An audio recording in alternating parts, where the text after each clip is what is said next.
Good afternoon. On behalf of Engineers Australia, I'm delighted to welcome you all to our Thought Leader series, Big Data for Simulation of Large Urban Networks. My name is Megan Purdy and I'll be your host for today. Firstly, in keeping with our custom, Engineers Australia acknowledges the traditional custodians of the country throughout Australia and recognises their continuing connection to land, waters and community. We pay our respects to them and their cultures and to elders past and present. Before we get started, I would like to acknowledge that today's webinar is being hosted with Engineers Australia's industry partner, Queensland University of Technology, or as we know them, QUT. QUT is an ambitious institution with a growing research output focused on technology and innovation. QUT ranks in the world's top 200 universities.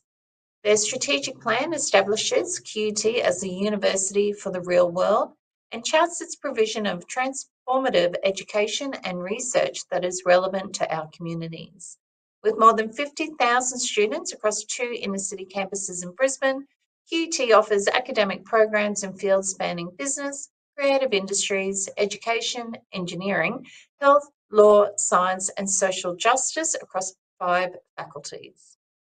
Now today, we will hear from our 2 speakers, followed by our live audience Q&A, and I encourage you to send your questions through to our speakers via the chat box. I'd now like to welcome our first speaker, Ian McCarthy. Leading AmSun's business in Australia and New Zealand, Ian is a recognised leader in the development of transport and mobility strategies, with a focus on helping organisations to build an evidence base to support equitable, multimodal transport investment.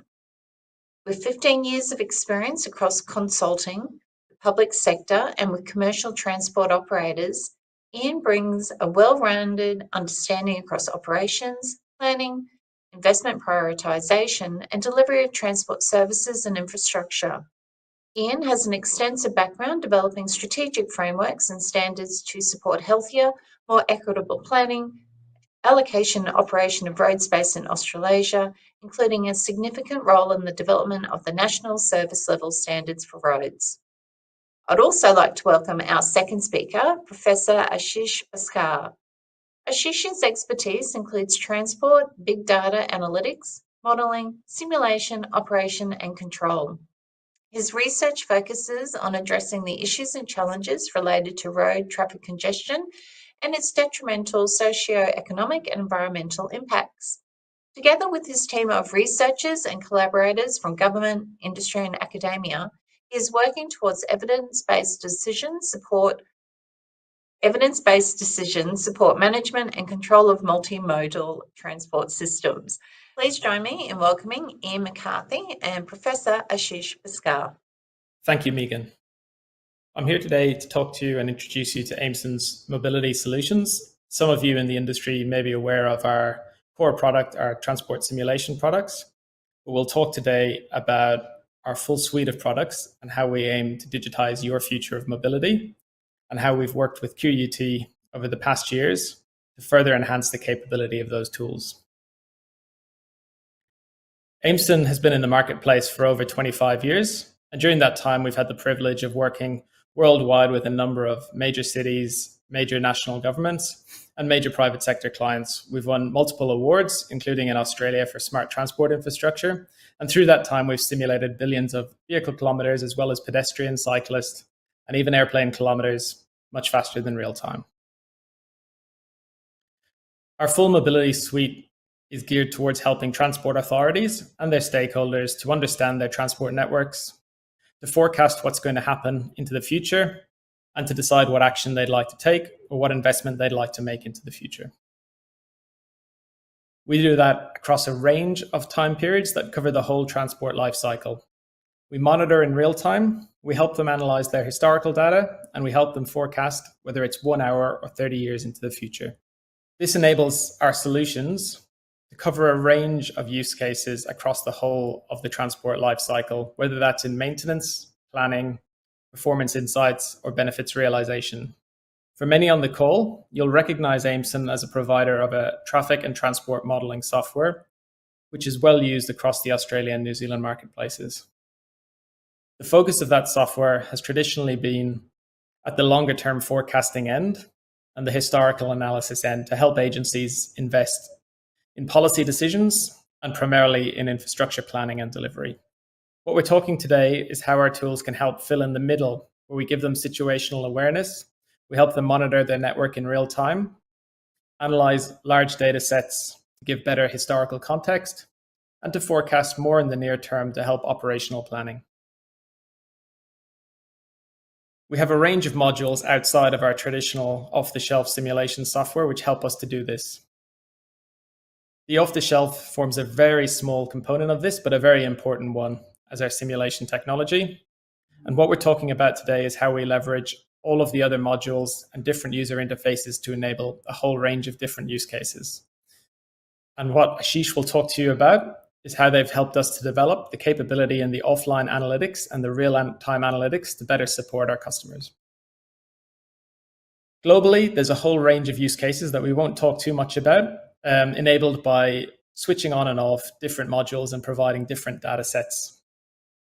We'll focus today on the real-time operational use cases, and I'll come back after Dr. Ashish to explain a little bit more about what our key clients use the software for and how it enables their mobility vision. Aimson was born out of academia at the University de Catalunya in Barcelona, and research and collaboration is a backbone of how we develop our software and how we develop for new use cases and to accommodate new mobility trends. Our dedicated research team is involved in multiple funded research projects globally, and they're broadly divided into 4 basic areas of activity: driving behavior, multimodal transport planning and sustainability, cooperative, connected and automated reality, and also the network demand and traffic management solutions, which help us to enable operators to better manage their networks. And one of the projects we've been undertaking for the last number of years with the Queensland Government and the Queensland University of Technology is with iMove. Over to Dr. Ashish to tell us more about this project. Thanks, Megan and Ian. Hello, everyone. And now I'm going to talk about how we are using big traffic data sets and using it to actually calibrate large network simulation models. Yeah. Now, what you see in this slide is basically the research that my team is doing here at QUT. We have been working a lot on traffic data analysis, modeling, simulation, and control. And today I'm going to discuss a bit about some of the big traffic data sets and how we are using that big data set to actually calibrate large network simulation models. Right? Yeah. We all know that our transport network is actually one complex multimodal transport network. Thankfully, this complex transport network, although it is managed by different agencies, has hundreds and thousands of sensors, which is scanning the traffic over the entire network. Now, the availability of the data from these sensors provides us opportunities to go for more advanced, I would say, data analytics that actually we can apply on it, and actually provides us an opportunity to go for evidence-based decision support all the way from, let's say, condition management to the strategic planning of infrastructure. And tools like Aimson or other tools, they are really helpful to actually play around with the data set and come up with more optimal solutions for our transport network. In this presentation, I'm going to briefly talk about 2 traffic data sets, the Bluetooth and GTFS, and then I'm going to talk about the conceptual framework about the real-time simulation of the large transport networks. So I would definitely like to acknowledge various stakeholders who have shared their data set with us, and the various collaborators with whom we have worked. I mean, without their support, the work that we are doing at QUT is not possible. Last but not the least, I would say my collaborators within QUT, they are the one who do all the hard work, my research team. And without their hard work, I mean, whatever I'm presenting is not possible. So let me first talk about the Bluetooth Max scanners. In fact, this Bluetooth Max scanner data set is actually one of the complementary transport data sets, where basically you have a scanner that has that tries to scan within a scan zone of, let's say, 100 meters or actually 150 meters. Each time you have a Bluetooth equipped MAC ID within the scanner, this scanner tries to capture the directly MAC ID. And when you have a time synchronized scanners over the entire city, for instance, in the case of the Brisbane City Council, each and every intersection is equipped with a Bluetooth MAC scanner. So when you have these scanners over the entire city, it actually helps you to actually trace the movement of these MAC IDs over the entire network. Now, this data set is actually quite huge. For example, here, if I just look at 450 scanners from the motorways and 950 scanners from the arterials, it is contributing around 8 GB a day, or 8 GB a month, or it's around, like, say, 8 million records in the city of Brisbane. It's a very well structured data set. And once you have this data set, basically you can use it to understand the traffic congestion on the network. For instance, this is one of the dashboards that actually we had built for that Bluetooth MAC scanners. If you click on a link, you get that travel time or travel speed profiles, and you get all the statistics directly you actually get from there. Obviously, you can get the traffic congestion profiles, and you can do predictive analytics to actually do the forecasting for your future travel time. One thing which I always say to my students, in fact, is that yes, you can do a lot of machine learning analytics on your traffic data set, but do not use it blindly. Always try to focus on what's the foundation behind it, what's the fundamental. I mean, machine learning tools, no doubt, are very, very powerful. But again, the critical thinking is actually very important. Always interpret the results with actually cautions. Check what is the bias in the data sets and so on. So in nutshell, don't use machine learning blindly. Let me just present some characteristics of this data set. For example, if you look here, this is one of the corridors in the city of Brisbane. Here, x-axis is basically the time of the day, and the y-axis that you see here is the entire month of, let's say, July. The green color represents high sample size. Red one is the low sample size. You can see during the daytime you have a very good sample available from that corridor. However, for the nearby corridor, the sample size is actually quite different. Whereas if you go to some other road, again, you don't have that good sample here, but let's say on the Gympie arterial, you have a very good sample, but one of the days the data was missing. Whereas on the other side or the other direction of the flow, you have a very good sample. So what I want to highlight here is that your spatial temporal characteristics of the traffic data set, they are not same. I mean, basically your confidence level depends on your site, depends on the time of the day, and depends on your data source. So always try to understand how much is the confidence in your estimates that you are getting from your real data set. Another thing I want to highlight is that, I mean, data fusion is actually one of the important activities that should be considered. For instance, if I look at Bluetooth and loops, I mean, they can be fused together to estimate travel time and even traffic density. In fact, these data sets, when they are combined together, you can use, or you can leverage the strength of one data against the weakness of other, and that can help you to have a better estimate of traffic over the network. Yeah. So what you see on this video is that each of the dots are basically the Bluetooth MAC scanner locations. The above one is the trajectory of one of the vehicles in the morning, and the one on your bottom right is the trajectory of the same vehicle in the afternoon.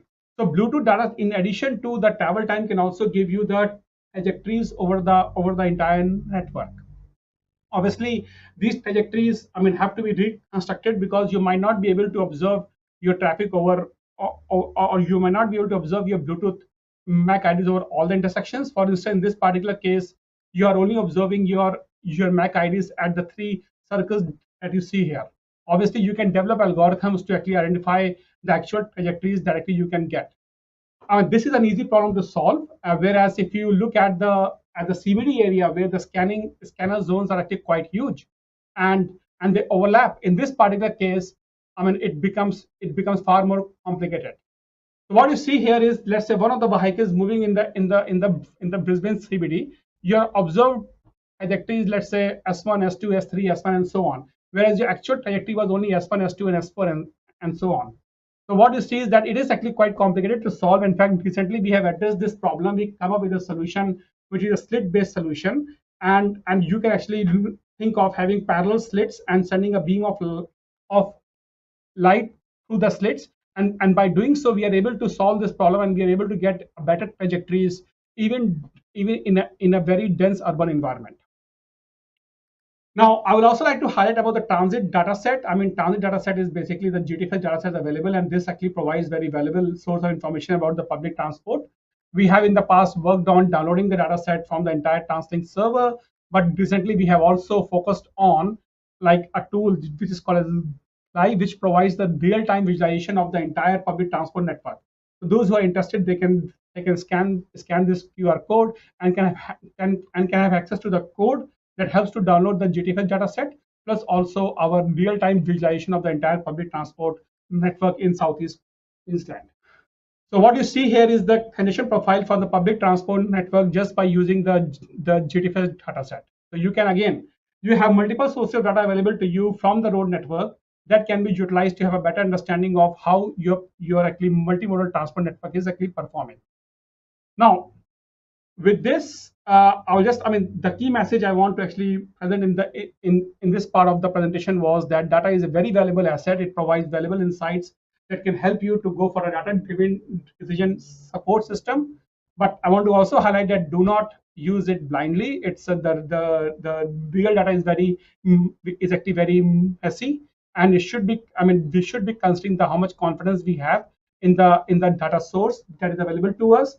And another important point I would like to highlight here is that your AI and machine learning, definitely they are very powerful tools, but just don't use them as actually buzzwords.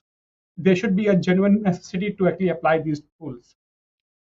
Now, I would like to present the case study we have done with that data set, and I would definitely like to acknowledge various stakeholders which were part of this project. I mean, from AIMSUN, we have Saf, Jordi, Farhan, and Tim. They have been very helpful to have proper understanding of how this simulation tool really works. From the Department of Transport and Mains Road, we had Tejas, David, and Ted, who are part of the project advisory team. And obviously from QT, we have numbers of RS like Chintan, Shivam, Nikhil, Raghav, and my colleagues, Professor Richie, Professor Paul, and Professor Alex.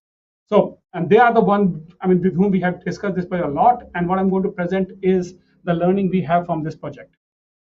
I'm going to present this in a very generalized manner, like how exactly we perform the simulation or the real-time simulation of the larger network. So what you have is you have an urban network on which you want to develop a simulation model. For example, what you see here is the OpenStreetMap for the city of Logan. Yes, you can use the OpenStreetMap and do the coding and get your simulation model. So obviously, like AIMSUN can directly take into account this OpenStreetMaps and can help you to develop the simulation tool. Now, this simulation model for the city of Logan, as you see here, has around 16 kilometers of the Pacific Motorway, 17 kilometers of the Logan Motorway, and 10 kilometers of the Gateway Motorway. So these triangle formed by these three motorways, and we have all the RTOs in between. But this tool requires calibration for both their demand and supply side. Otherwise, without that calibration, it is you won't trust you won't trust this tool much. And that's where we have worked on. We have worked on the demand side calibration of this tool. So when we said demand side calibration, means we are calibrating the dynamic OD matrices. So we have for this small size, it's not small, I would say mid-size network, we have 177 centroids. So each of these matrices are 177 by 177. And you want these matrices every 15 minutes. So you have 96 matrices for the entire day.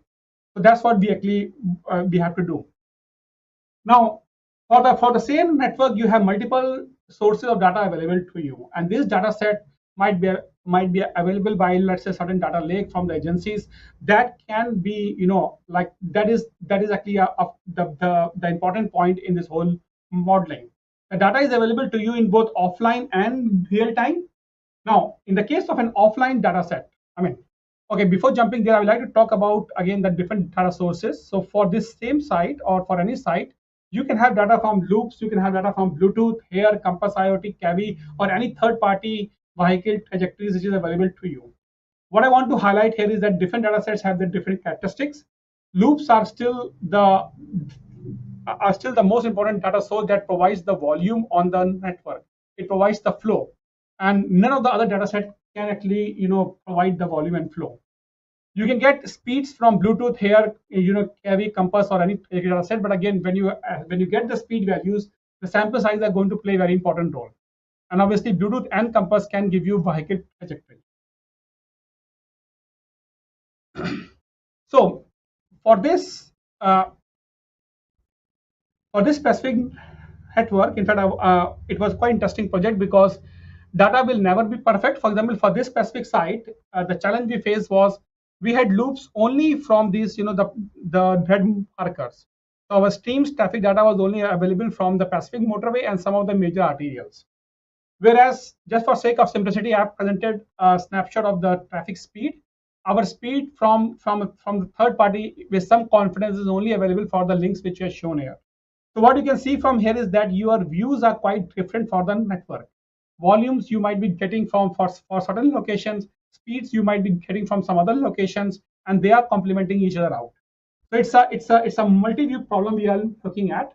But anyways, on the offline data set, let's say you have a data for last 1 year or maybe for last 2 years, and you have a historical database of your both volumes and speed available to you for that site. What you have to do here is you have to basically perform two important research. The first one is you have to do an interpolation of your, of your database, because there will be a lot of missing data values in your data set. And more important is you have to apply some pattern mining on this data set that can help you to identify various patterns. And one of the piece of research we have done was we looked at the multi-view data sets and come up with new algorithm that can help us to basically do that data imputation, but also get appropriate patterns on the network. For example, for the city of Logan, we had 9 patterns as actually shown here. So the first step is do the data interpolation and get the patterns. Yeah. Now suppose you have the patterns identified. What you will be doing is you will have a representative traffic state for each of the patterns.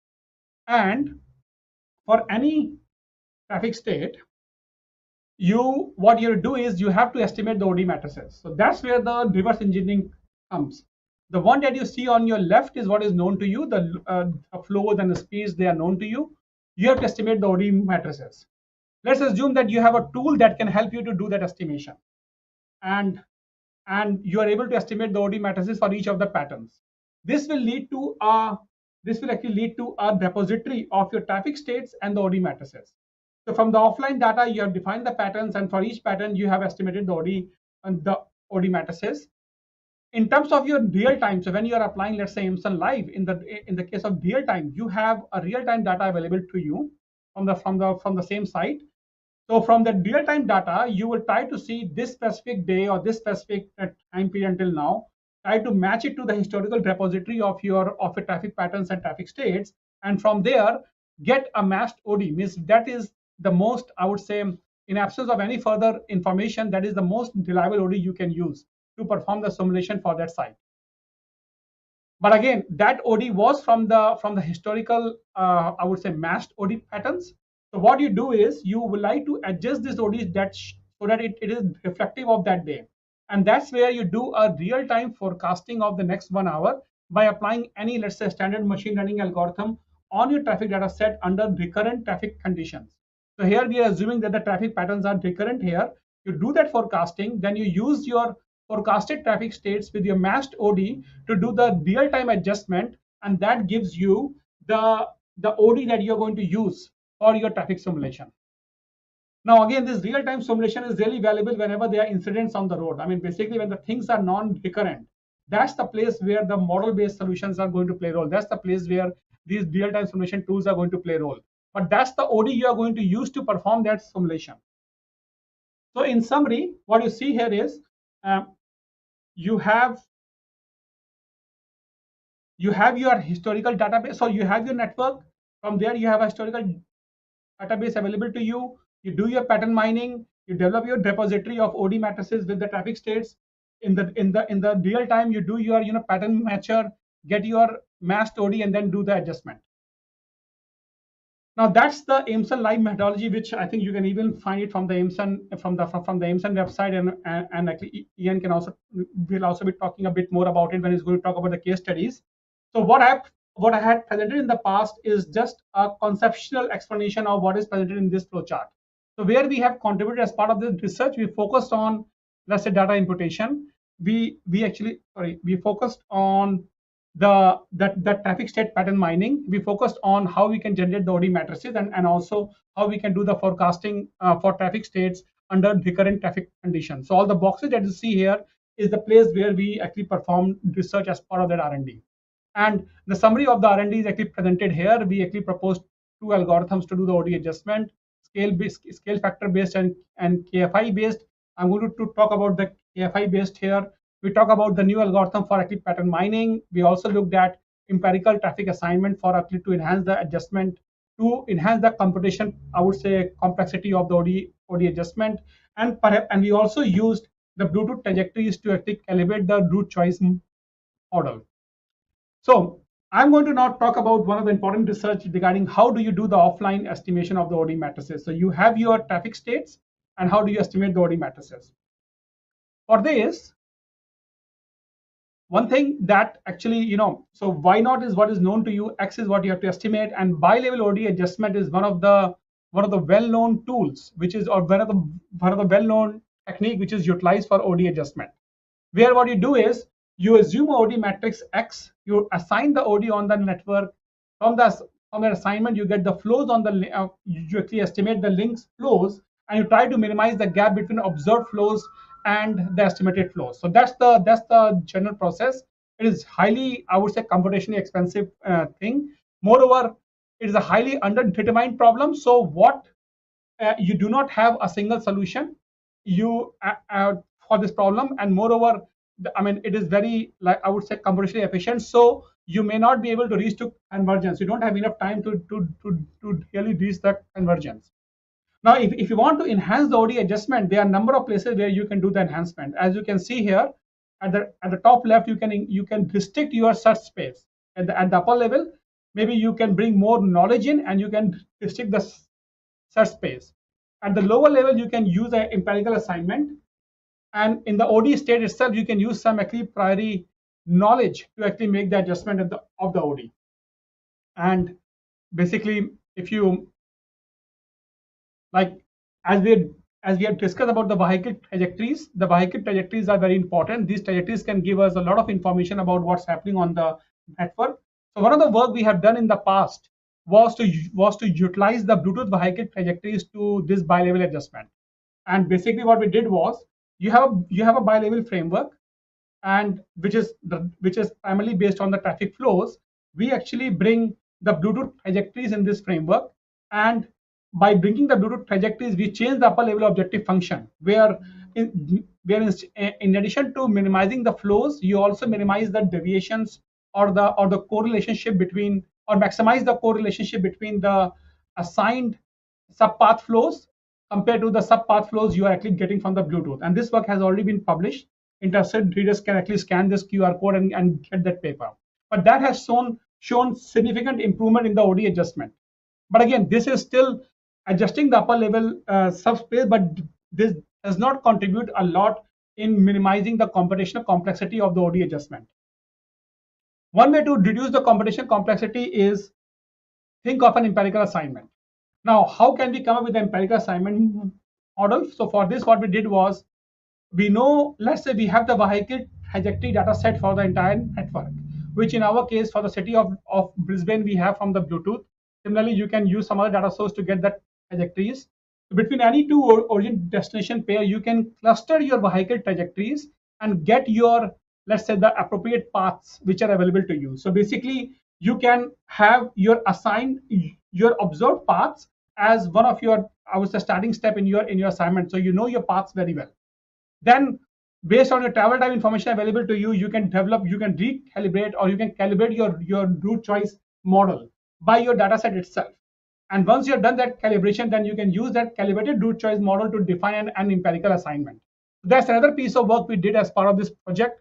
We have shown that if you use an empirical assignment instead of using the lower level assignment in simulation, you can have a significant enhancement in your computation time. For instance, the one you see on your left, when you are using empirical assignment, just for 3 hours of, 1.5 hours of OD adjustment, and we have not reached convergence yet.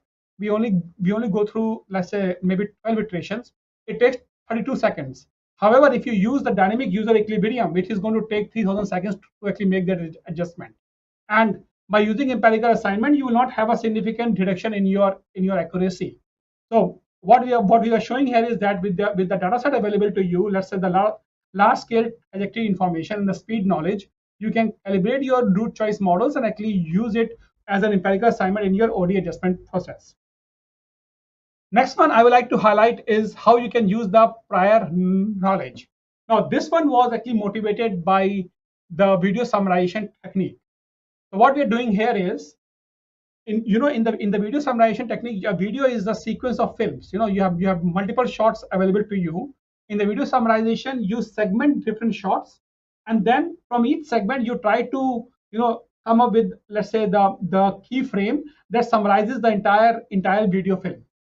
So what motivated by this factor, plus also if I look at the I would say the OD structure similarity of the OD matrices, what you see on your left is the midday to midday OD matrix for the city of Logan, and it is a structure similarity index that I have presented here. When the value is 1 means they are exactly the same ODs. When you have the dark cell, it means that the ODs are not structurally similar. So what you can see along the diagonal is that the OD won't change dramatically from one time interval to another time interval. So this is similar to the way we have been looking at the video films. So video films will not have a dramatic change happening, but at certain points here, they are going to have a change happening, and we want to identify that change.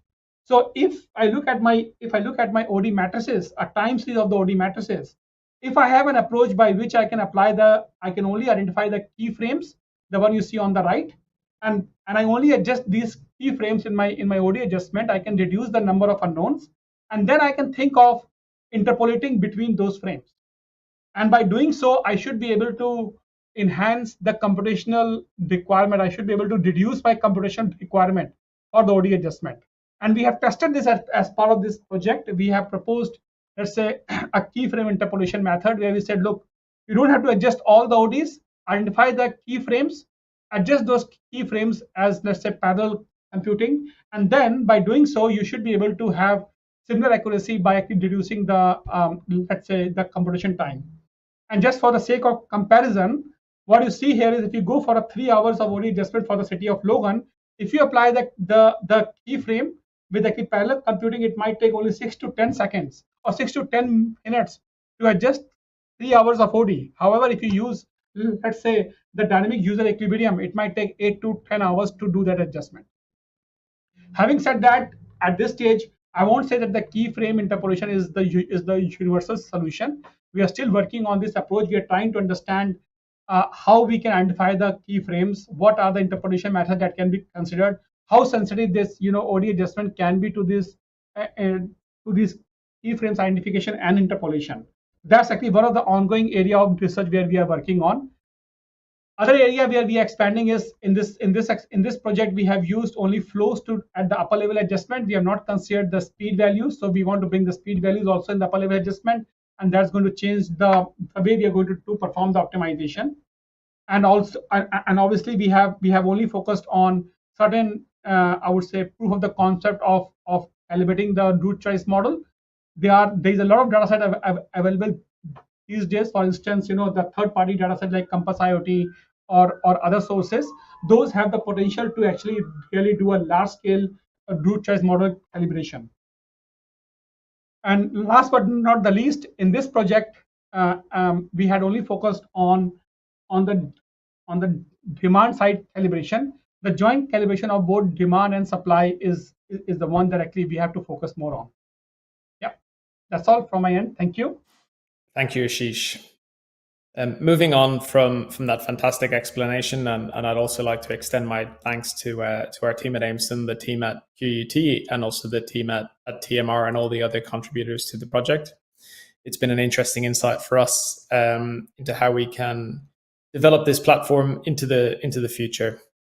I'm also conscious that we've spoken a little bit about the technical backend and the complexities that are happening in there, whether it's in machine learning and AI, or whether it's in the simulation space or the data gathering space.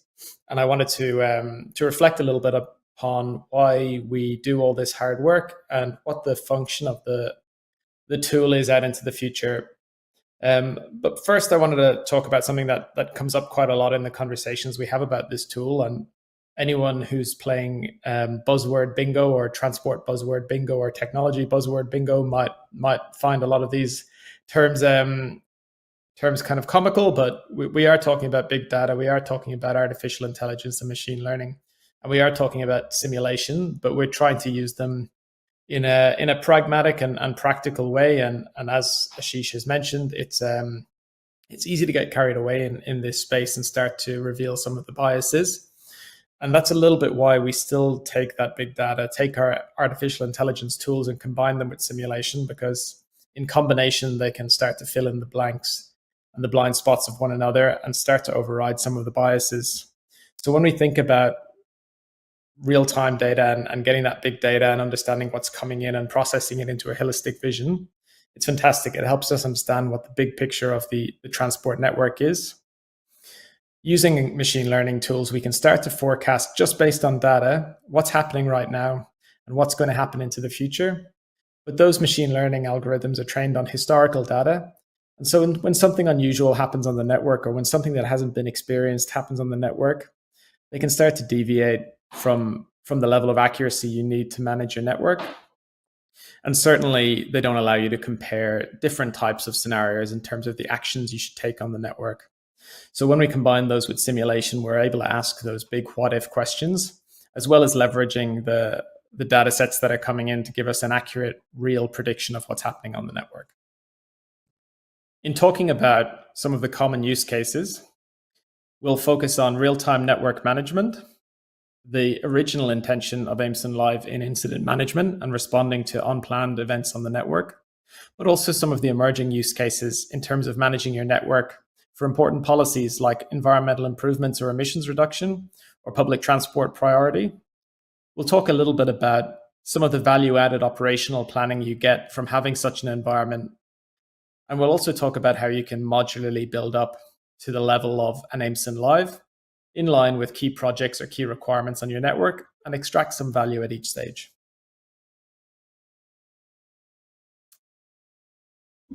Aimsun Live was originally developed as a tool in response to agencies who wanted to better manage incidents and understand how they could respond to those incidents on the network. There's a short video here showing via our user interface how operators can test responses to different incidents on the network.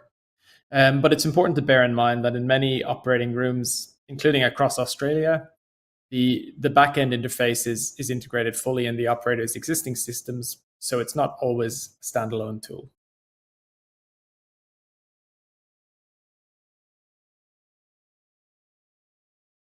Here we can see Abu Dhabi, and you can see some of the locations where we're receiving real-time data. The incident detection module is able to detect incidents based on the traffic demand patterns that we see on the network versus the expected. Looking at the data feed coming in, we can see that there's a significant drop-off in flow at the location identified. And cross-referencing that with speed, we can also see that there is a speed check. This is flagged to operators who can use CCTV, roving reporters, anyone out on the network who can verify the event. And this event can be automatically created, or the operator can jump in and create the event. In this instance, it's a 3-lane closure because of a breakdown and a speed reduction. With the Aimsun Live UI, the operator is able to select the action they want to take in response to the incident that's happened on the network. This can be implementing diversion routes with VMSs, controlling traffic signals to undertake a different operating routine, pushing out alternative messaging, or reducing speed limits. It is entirely dependent on the controls that the operator has on the ground. The establishment of these actions can be automated, so the operator doesn't have to manually intervene and type them in every time. Here we can see the operator changing the traffic control plan at this major intersection in response.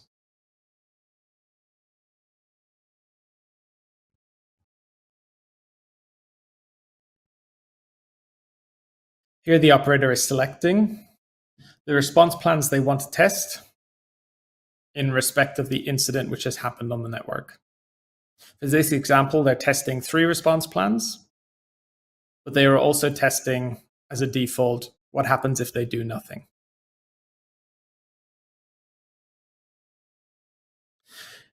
The simulation runs automatically in the background every 5 minutes. It can be quicker depending on the configuration you would like in your system. And it will automatically assess all of the response plans as well as the incident which has been tested on the network. You can see here the progress of the simulation. And once the simulation is finished, in the Analyze tab, operators can go to the Decision Support tool, select the event that they have tested, and have a look at the alternatives between the different response plans that they've tested. On completion of the simulation, the operator is able to look via the map view or through a range of predetermined KPIs to understand the performance comparatively of each of the response plans selected, plus the do nothing scenario, and make an informed decision about what to do on the network. The best description for this has been a way to look at what Google Maps will look like 30 minutes, 45, 60 minutes into the future under a range of different scenarios and with different choices implemented in terms of the control on the network. The KPI view is intended to be an easy, quick comparator, whether you're looking at queuing, delay, or any other metric on the network. But you can also do side-by-side video comparisons to view queuing or any other metric which is recorded in the simulation.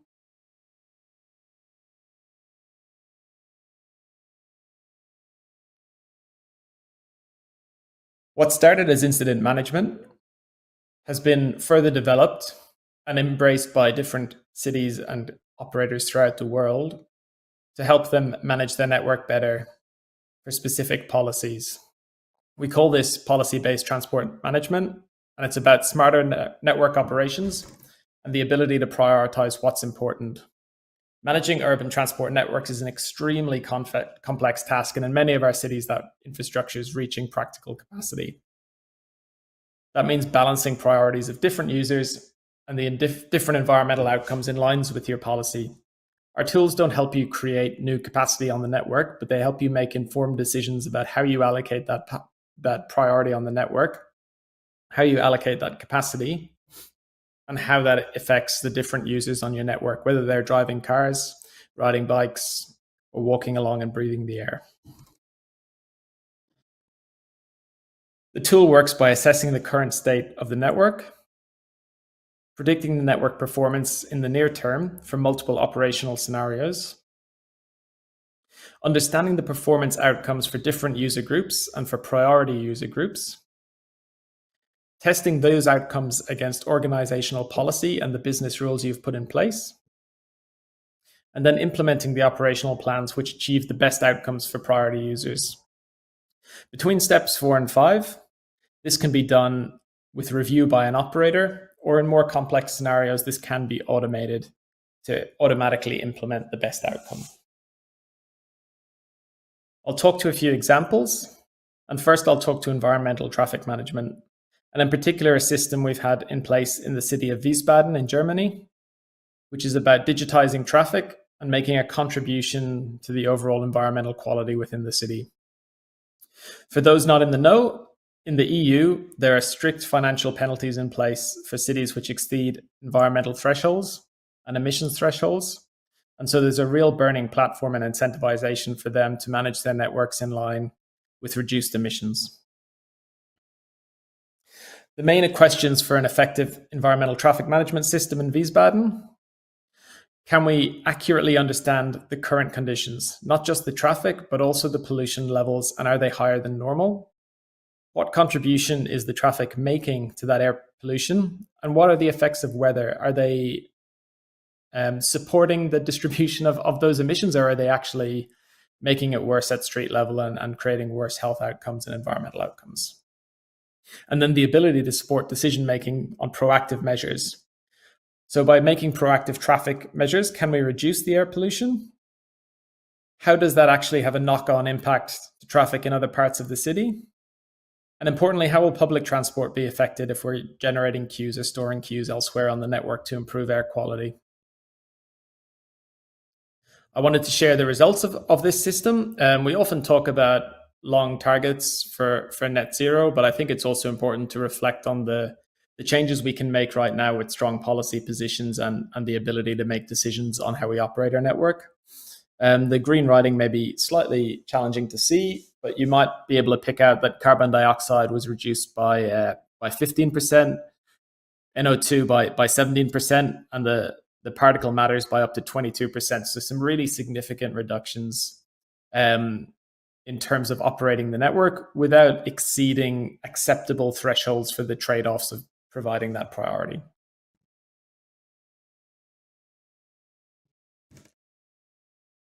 I want to show you as well how we can visualize this air quality impact of traffic management policy. So this is in Kennington Bridge in Oxfordshire, where we also implemented one of these systems. And you can see here the tailpipe emissions and the queuing that occurs at 15 minutes, at 30 minutes, at 45 minutes, and at 60 minutes based on different traffic management plans and different traffic management strategies, focusing in on Oxfordshire and how we can also visualize the air quality impact of this transport management policy. When we overlay a weather model, we can see at 15 minutes, at 30 minutes, and at 60 minutes, the real air quality impacts, not just at the road or at the tailpipe, but also at sensitive receivers along the network, so we can make really informed decisions about not just the overall emissions generation, but the distribution of those, and also the knock-on implications of weather and whether that changes the decision-making policy day to day. Another policy that's close to our heart and close to many of our authority partners' hearts is public transport priority. I wanted to talk today about how we use this for advanced tram detection and signal priority using predictive simulation. Alongside simulating all of the traffic patterns on the network, real-time tram locations and route numbers are detected and tracked on the networks. Based on the detected tram lines and the location, the upcoming route of the vehicle and other network users are simulated, including identifying the upcoming signal sites and the stops that the tram will interact with. Based on the simulated travel time, including passenger stops, the traffic lights are prompted to provide priority phasing at signals, minimizing the delays for trams. This is pretty standard practice, and many traffic control systems are able to do this. However, where the gap is understanding what the knock-on effects of providing different types of priority are to the broader network. This is where Aimsun can help, replicating the true behavior of the coordinated traffic light system, validating that the wider network performance stays within the acceptable level of service, and then selecting within that the priority plan for the tram, which has the best outcome. This can be pushed directly to the ATMS, and in this instance with SCATS, send a variation routine to SCATS for implementation. So it's working with your existing systems, but helping to make them a little bit smarter in implementing your policies. As a knock-on effect of building the back-end simulation platform and continually gathering data and creating origin destination matrices representing different times of the year and different times of the day, you actually get an enhanced planning platform as well. So this is where we take all of that stuff that's happening in the monitor and short-term forecasting space, the real-world travel patterns and the seasonal variability, and we take our traditional large-scale simulation and signal operations tools, and we support agencies with high-value use cases outside of real-time assessment. In this instance, I want to talk a little bit about construction and event assessment. It's critical when assessing construction on the road network that you understand the time period that you're assessing construction in. What we'll talk about today is a project, again, in Abu Dhabi, and I apologize for the focus on Abu Dhabi today, about evidence-based decision-making in issuing road occupancy licenses and considering existing permits which are already approved, how that can support the optimization of construction staging and road availability, and for programmed works, so upcoming maintenance or major upgrades, Also the ability to search through the year for the lowest impact window to do road closures and to deliver. So as a little example of how this can help authorities, often road occupancy license applications are considered in isolation. Here we see 3 individual road occupancy licenses. The first 3 windows show you the congestion associated with those in isolation. However, the 4th window in the bottom right shows you the impact when they're considered in parallel. For cities like Abu Dhabi, they have some major long-term roadworks, and they need a tool which allows them to consider those already approved roadworks and assess in context other applications which are delivered. What we've spoken about today is Aimston Live, which takes advantage of many of our modules in a complete decision support ecosystem. However, these can be developed modularly, building new functionality over time and enabling deployment aligned with project milestones. I wanted to give a short example of how that can work to close. And today I'll talk about project integration lifecycle. We've seen recently with major motorway projects that it can be an extremely complex challenge to integrate new infrastructure into urban networks, and particularly into existing congested urban networks. Our decision support ecosystem can be delivered over time to help you with each of those stages, while in construction, when you're going to operational readiness, on opening, and then to deliver continual operational improvements over time. During construction, our simulation tool can help you with refinement of the demand and operational conditions for the study area and enable different planning assessments, whether you're thinking about signal alterations or whether you're thinking about road space reallocation. You have a sandpit which you can understand those conditions in.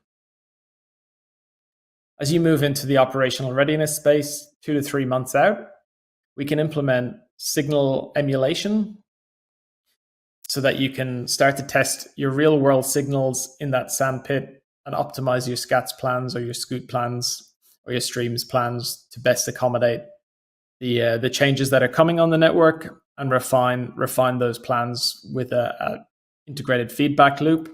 Similarly, we can start to implement some of our data-driven solutions. So you can monitor the network performance pre-opening so you have a comparative position to use on opening. On opening, we can start to develop out both those simulation tools and the data-driven tools. With our predict modules and the real-time data processing, we can give operators comprehensive situational awareness of how the network is reacting to the new demands, and also help them to detect incidents or deviations from the expected performance. Linking into this real-time data, we can also give them a network replay function, which allows them to use the simulation tool to quickly replay the reality of what happened. So no matter how good our demand forecasting tools are, what happens on opening day will inevitably be quite different from what we predicted. And so at the end of that first peak period or that first opening day period, we can give them the opportunity to rapidly replay and adjust their operating controls for that second day so that we don't have to iterate over time and continue with any operational misalignment on the network. And then in the fullness of time, we can combine these two features into the Aimston Live platform we've shown today, and one where we're obviously making continual improvement in the back end to make it more and more reflective of reality and more agile in demonstration. And the network area you're considering can then be passively optimized for whatever policies are important to you as a transport agency, as well as giving you all the enhanced planning and optimization facilities to continually improve that network offline. Thank you. Thank you, Ian. Thank you, Ashish. Well, now it's you, our audience's turn to get involved. So please ask our speakers your questions via the chat box. And don't forget to let me know who the question is directed to. A big thank you to everyone who did submit questions while registering for today's webinar. So what I might do is kick off with a couple of those. The first question I have came through from Marcus from Victoria. And Marcus's question, I'll direct this one to you, Ian.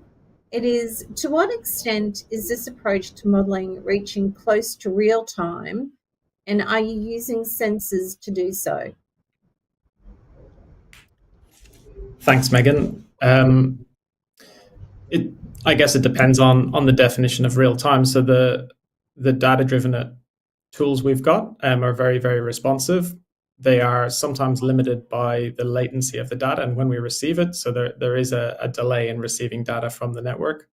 And the simulation is obviously limited by the ability to very quickly forecast an error. So when we talk about real-time decision support, the configuration varies, but generally we're providing an update on a range of different conditions on the network up to every 5 minutes in a simulation environment, but it may be as fast as several times per minute in a data-driven only scenario, and that's constantly getting quicker. It's a little bit driven by the type of tool you want and the type of purpose you've got for it on the network as well, and what's the right latency to receive information, and also what's the right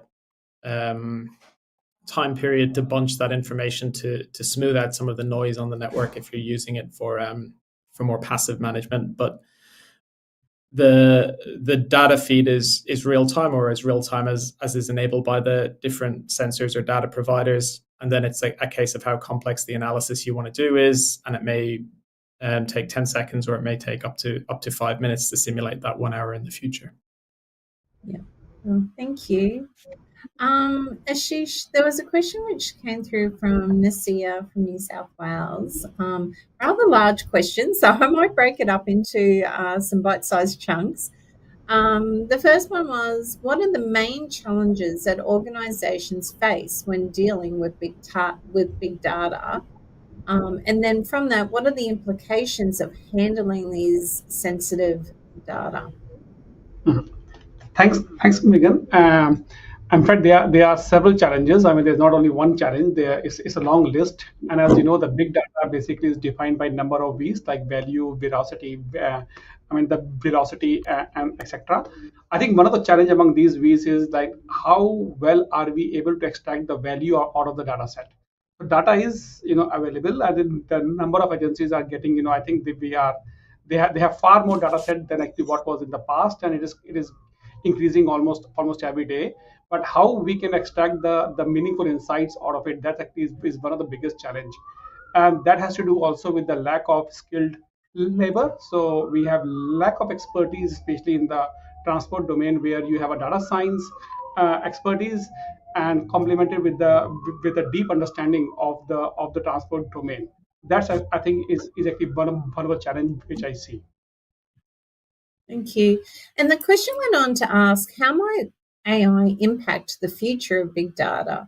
I think you kind of touched on this in your presentation, but yeah, it was just one of the questions was, how might AI impact the future of big data, and how can these challenges or implications be overcome to extract meaningful insights? Yeah, in fact, no doubt, AI, machine learning, they are really very, very powerful tools. They can really, open new doors in the way you're going to use the data set. I think one thing where they can really, help a lot is automate the whole process. Like, the standard process of data collection, data cleansing, integration, those things can be automated. And then, especially for the practitioners' usage, it can help us to get, the meaningful insights in a more structured manner. So AI and machine learning definitely can act as a very powerful tool to move all the way from the raw data to actually extract some meaningful insights. Thanks for that. Ian, probably moving on from that question, Russell from Queensland submitted a question around, will any special cyber and data protection security measures be taken for large citywide and statewide events? And I did note that someone did put in a question in the live chat around the Olympics, Brisbane 2032. So I suppose if you wanted to just potentially comment on that. I think I might touch briefly on the kind of cybersecurity context generally. We obviously work with all of the end state clients to fit within the cybersecurity requirements that are prevalent in that kind of country, region, or within that organization. A good example of that are some of the systems we have in Australia. They actually sit within the traffic control centers, and they consume the data directly from the source, but they don't actually have any external access to the web. They sit on localized servers for that very reason. So they work within the transport management center, but they're not providing any feedback out to the wider world for that very reason. Within the events space, it would really be an extension of that kind of policy of cybersecurity that happens in the kind of normal course of events for these systems. It's something we take very seriously, and it's something that our clients, of course, take very seriously. And we are consuming, in many instances, data direct from sensors that are on the road network. But more importantly, we're connected back to the control surfaces that they use on the road network in many instances as well. So it generally happens that these systems sit behind either a significant cybersecurity barrier, or more often than not actually exist localized within the traffic control centers for that reason. The question about the Olympics is certainly interesting. We are supporting TMR on the development of a large-scale Southeast Queensland model, but it's more of a planning model in this instance. I think the question about the Olympics is possibly something in the real-time management space that might come up a little bit down the line when some of the plans are a bit more fleshed out for the transport space. But certainly in the UK and in France at the moment, there are some fairly major events going on, and we can, the platform's pretty flexible. So when you put it in place, you can really manage the network for any policy you have as an organization, as long as you have the data to support it and you have the control surfaces on the network to enact the types of priority you want to give. And what we see in a lot of cities around big events, like for an example, an Olympics, is kind of a localized changing of some of those policies. So if you think about it in the Olympics context, it might be priority for the Olympic lanes, or moving athletes and supporting volunteers and staff around between venues, or moving spectators between venues. So what we often see is it's not really a change in the tool, but a change in the business rules or the policies that the tool optimizes for. Excellent, thank you. I did have a question, and I'll potentially will stay with yourself. And it came through, are there any success stories or case studies where ASIM Live significantly improved urban mobility management? This actually, it came from someone from overseas actually posted this question. So yes, there's a number of case studies that are publicly available on the website, which you can dive into. But hopefully this question came in a little bit earlier, and we can talk about, during the presentation, you can see the types of benefits you can have, whether you're managing for sustainability. The emissions reductions are quite significant. In the EU, that has a massive knock-on effect, not just to mobility, but also the public coffers, because you do get fined for exceeding those emissions thresholds. So it's really important. There are plenty of success stories. I would say there's a couple of good indicators about where an ASIM Live might be successful, that we've learned from deploying them around the world. And there is certainly areas where they've been very successful and areas where they've been less successful. I guess it's a tool that's not going to create capacity out of nowhere on networks. They work well where we're working with really mature organizations who have a concept of operations or an operating strategy for their network that clearly outlines what they want to achieve on the network and what the priority trade-offs they're willing to make on the network to achieve those outcomes are. So where that's in place, the tool can be really effective, and we've got some great case studies on the website from Europe, from the US, as well as from Australia, focusing on those outcomes. But without that organizational maturity, it's not a magic wand. We all know that capacity on the network is generally a trade-off, as is priority. The latest deployments in the UK are great for this, for trading off kind of general user performance against public transport priority, and it's a really effective tool in that space as well. But again, is really requiring an organization that has the maturity to understand what it wants to achieve on the network. And where we have that in place, we've had some great deployments. Awesome, thank you. Great answer. Ashish, I had a couple of questions come through during your presentation, so if you don't mind, I might just jump to some of those. Arunatek, if I've mispronounced that, my apologies. But the question was, is it open source, and how can Google use the same data source, or how does Google use the same data source? Mm-hmm. If I understand this question correctly, they're asking like the data sets that I've shown, like Bluetooth and GTFS, are they open source? Bluetooth is not. I mean, Bluetooth is basically like their scanners are installed by the state agencies or by the stakeholders, and the data belongs to them. So that data is not open source. Whereas the GTFS data set, the general transit field specification, where the GPS is where the transit vehicles are equipped with GPS, that is generally open source through the Queensland or through the government open data source policy. For example, in Queensland, the way we are getting the GTFS data is we are getting that data set from the TransLink website where they have made it open source. So yes, it depends on the open source policy from the government. The Bluetooth raw data is not open source, but the GTFS data is actually open source. And the question was how Google is using it. I mean, I don't have the exact answer in terms of the public transfer.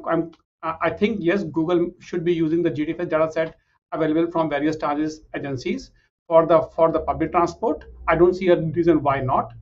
As far as the traffic conditions are concerned on the Google, it is mostly from the mobile phones where people are using the Google map, and they are using that mobile phone data set to extract the traffic states, and that's how they are defining the I would say road network congestion profiles. So like Google is not using the Bluetooth data set in that sense. I hope I have answered the question. I'm sure they'll let us know in the chat. The next question I have for you, Ashish. Oh, go for it, Ian. Just mention on top of that, in terms of using kind of similar data sets, we do work in the UK with Google's traffic light prioritization project, which is called Project Greenlight. It uses a similar data set, but it's being Google. They have access to lots of users of Google Maps data directly, so they're not as reliant on the on getting it from sensors. They get it directly from the source, as it were, whether that's Android phones or whether that's other phones utilizing Google Maps. But we do utilize that data in the UK, and certainly Google use it in another way with their Project Greenlight, which is really interesting about tracking different users' progress through the network and using that to optimize traffic signal timings as well. Awesome, thank you. I've got another question for you, Ashish, and it's come through from Huey. Why does the missing Bluetooth records in the early morning and late at night present uncertainty? I think he was referencing your presentation. Doesn't this align with the assumption that people don't travel much during those times? That's actually an interesting question. Indeed, yes. When I was presenting the uncertainty of the data from Bluetooth, what I want to highlight was when you are using the Bluetooth for travel time or travel speed estimation, you are basically using your observations as an average, travel time. So if you, let's say within 1 minute, you have observed 10 such Bluetooth data points, and average from those 10 is the representative of the average travel time or travel speed along that corridor. So definitely higher the sample size, more confidence you will have compared to the lower sample size. It makes sense. Yes, during the late nights or early hours, you will not have much traffic on the road, so you will have less sample compared to during the normal working hours. So what I want to highlight was that this travel time uncertainty over space and time varies with respect to the sample size that you have.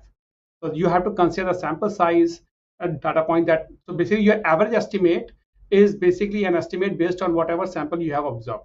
So that actually represents your uncertainty. I hope that has Thank answered you. that question. Yeah.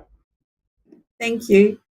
I've got a couple of questions now for Ian. So the first one was, well, it came through from Philip from Queensland, and it was, how can AI assist with the production of multiple complex monthly reports required for major projects, which is probably quite a hot topic out there. Yeah, absolutely. Certainly, I guess, like all of these things, it's important to take the AI aspect in context of what it can and can't do. Where we cross over with something like this is around network performance, whether that's from an environmental sense or whether that's from a more traditional travel time reliability, travel time, journey times, bus performance aspect. Because we're taking in lots of data from lots of different sources and we're processing it with AI, we generate a consistent picture of the network performance, and we attribute reliability and rationalize those data sets. From that kind of consolidated position, it's very easy generally to report on any KPIs that are relevant for major projects, and you can do that passively and just spit it out to a dashboard somewhere, or you can do that in a more formal sense where at the end of the month it generates a finalized report. So it's more about that kind of passive network monitoring and capturing the information that's relevant to those monthly reporting pieces and making it available easily. And processing large data sets to come in and generate that passively. But I guess that's mostly specific to a network monitoring case where you're managing KPIs either post opening or during construction. It's maybe, I'm sure there's other ways AI can help across the other reporting that's required for major projects, but certainly focusing on the network performance, that's where we've seen the best use is in simplifying the data so that it's ready to go into a report and automatically making that available. Thank you. Did have a question in which was from a viewer from New South Wales, and it was around, well, specifically, where do you actually collect the reliable data? It's very variable globally, and the definition of reliability can change as well, depending on the context of the use case that we're requiring the data for. In most cities where we have the tools deployed, one of the primary sources is from in-ground detectors, so traffic loops at traffic signals. But we have a pretty data agnostic approach, and I think if you added up all the data sources we've used for these tools globally, you'd be in well into the three figures. But other kind of very common data sets are from other roadside sensors, so things like LiDAR or AI vision on camera footage.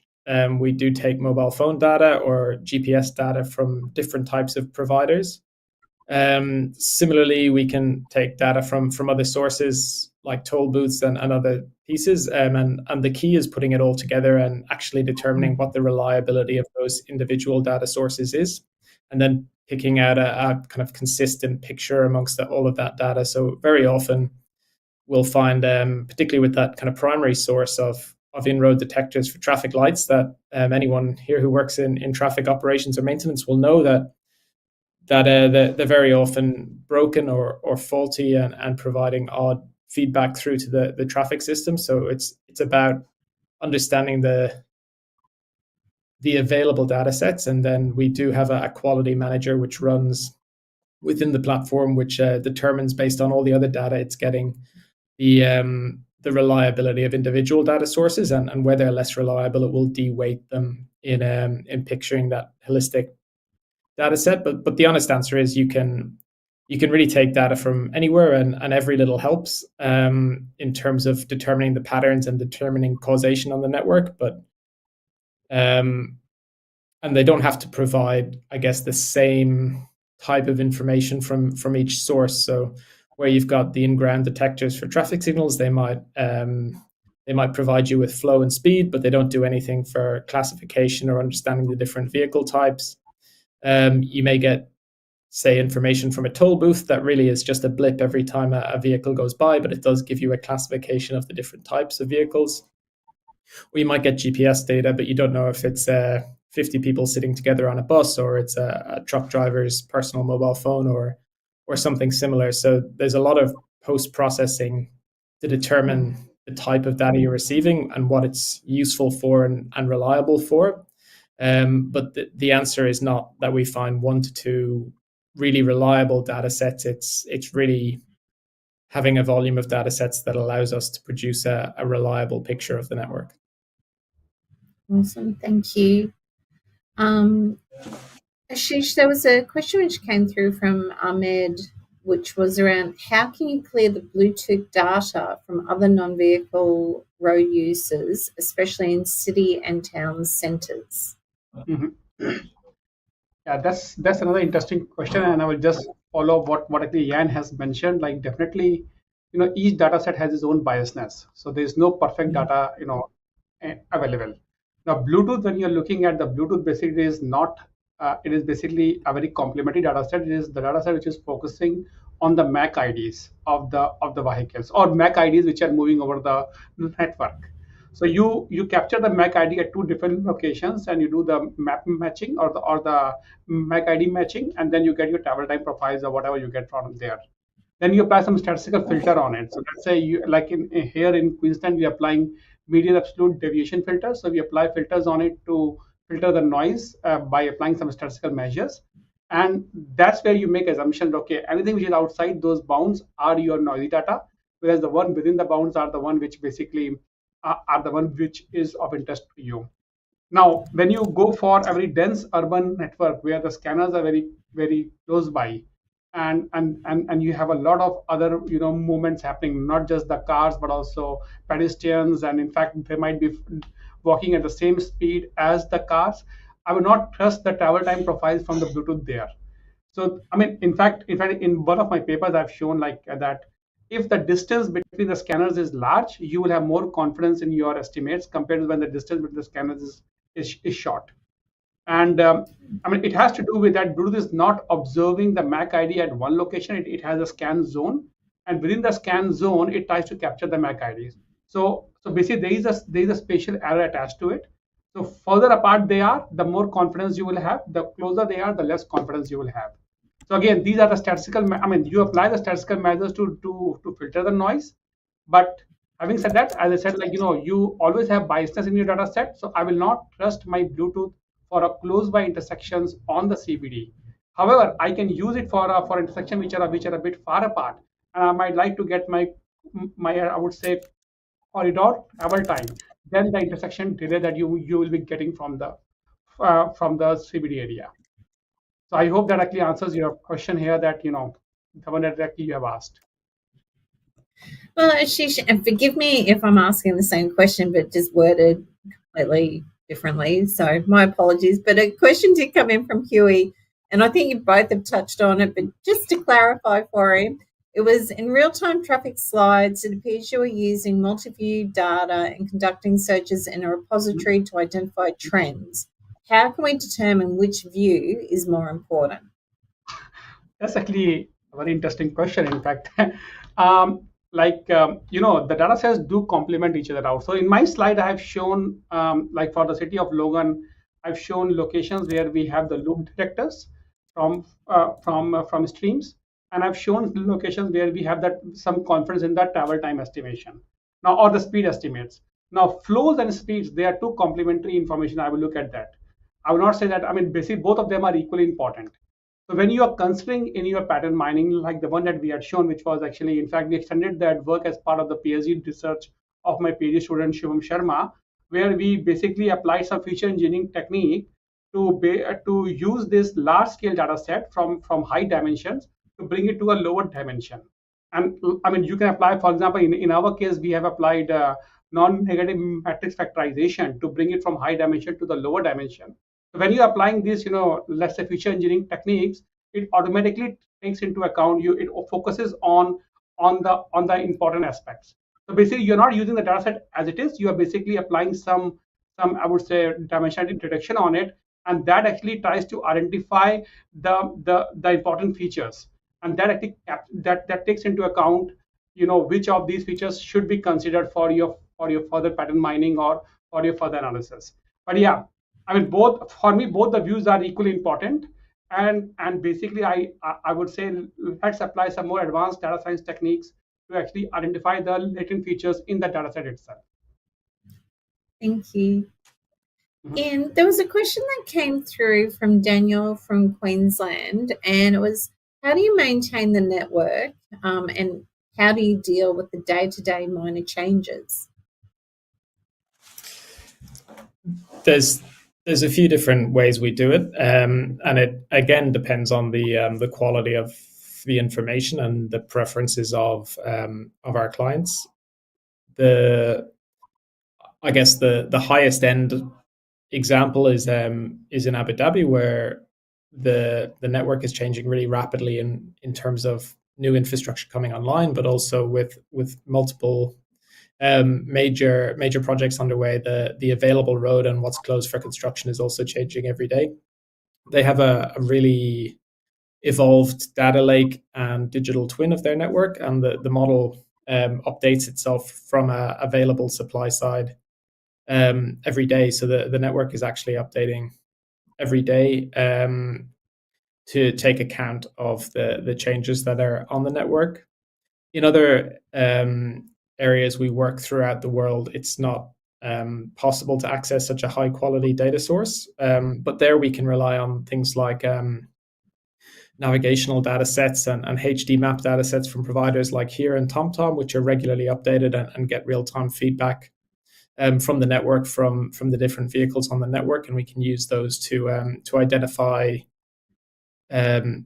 areas that may need to be checked manually, or to even automatically update the data on the network. And when we're talking about the demand side, that's a continuously evolving piece, and the models can be kind of self-learning and self-aware in a sense, where they continually update based on the demands captured on the network.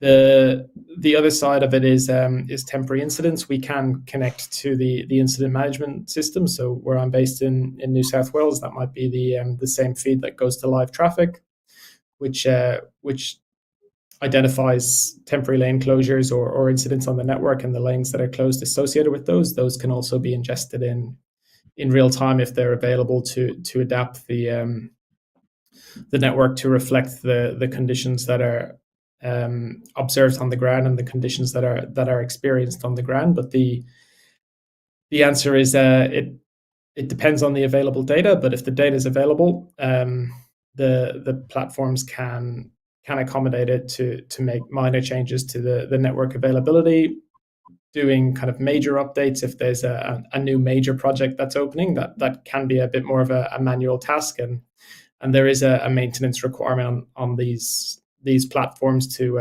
continually update them at regular intervals, or when there's scheduled major changes happening on the network. We don't let that happen in an automated fashion. It's prepared more as a manual deployment and scheduled to coincide with the opening of that infrastructure. So whether that's a new major motorway or public transport infrastructure item, or it's actually a road closure or a new operating rhythm on the network. So it's a mix of kind of passively in the background updating the small changes on the network and the small network availabilities, either from a third-party data set and a navigational data set, or using an agency's own digital twin if they have one available.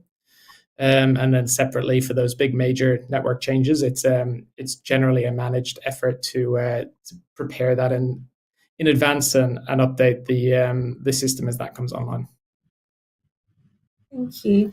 And just while I have you, there was a question that came through, quite a large question from Paul from New South Wales. There are a lot of different parts to it, from the source data What source data does the big data ingest to be able to make deductions? Is it raw traffic counts? Is it demand driven? Is it estimates? Then asked, can pedestrian demands also be analysed? Yes, so I think I might have spoken a little bit about the variability of the demand data sets. The answer about can pedestrian data be ingested or can data for different types of road users be ingested? The answer is yes, if you can represent them in the simulation models, which you can for pedestrians, bikes, e-scooters, e-bikes, lots and lots of different types of mobility uses, then we can take data and we can use that to simulate the outcomes for them. Again, it's dependent on the policies and the relative priorities of the agencies or the areas we work in, and if those priorities are oriented towards active transport priority or green waves for bikes, or reducing pedestrian delays, or even variable ones where they might want to reduce pedestrian delays when it's raining, or reduce cycle times when it's raining and manage the impacts to pedestrians. Those are all things that can be done.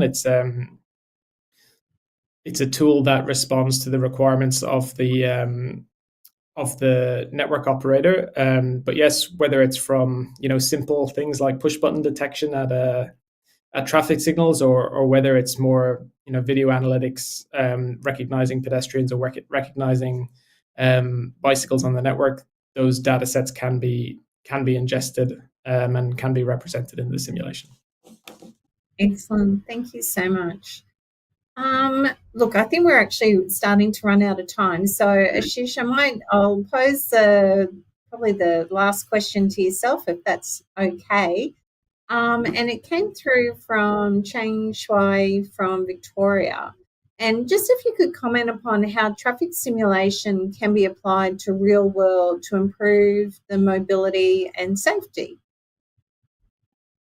That's great. In fact, to answer this question, because I'm from academia, I can basically tell you that, how we have used traffic simulation and how here at QUT we have basically worked with the practitioners. For example, here in the case, we have worked significantly with the Queensland Department of Transport and Mains Road, where traffic simulation has really played a very important role. Indeed, traffic simulation definitely is a very powerful tool. And the example I'd like to give is a couple of years back, we worked on a research project focusing on ramp signaling. So we basically were doing R&D on the ramp signaling algorithm. So we built a Emerson micro model for the entire Pacific motorway, and we tested our ramp signaling algorithm in the simulation environment.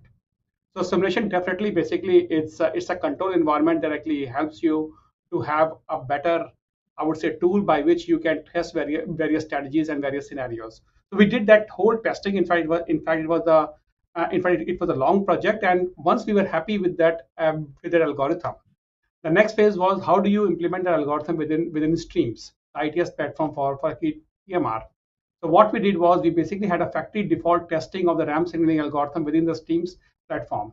So in fact, this was one of our classic examples where the research is implemented or basically married with active practice. So that API that we wrote for ramp signaling in Emerson, Transmax wrote, I would say, an interface that actually read the same API and use it to actually do the factory default testing of the algorithm within the real world environment.